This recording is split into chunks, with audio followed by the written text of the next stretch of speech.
Hey everyone, so today I'm showing you how to freeze a video frame in CapCut on PC.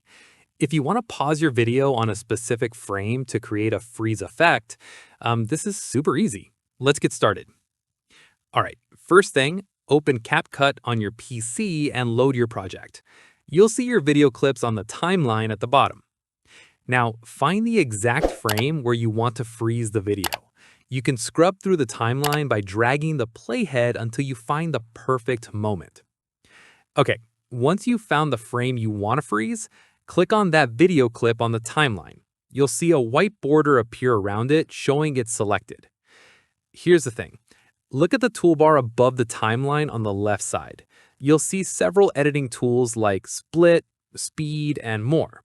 Find the freeze button. It looks like a vertical line with arrows or a pause symbol. Click on it. And that's it. CapCut will automatically create a freeze frame at that exact moment. You'll see a new segment appear on your timeline. This is your frozen frame, which is basically just a still image now. You can adjust how long the freeze lasts by dragging the edges of this frozen segment on the timeline. Make it longer or shorter depending on how long you want the freeze effect. You can also add transitions or effects to this frozen frame just like any other clip. And that's it. You've successfully frozen a video frame in CapCut PC. If this helped you out, let me know in the comments below.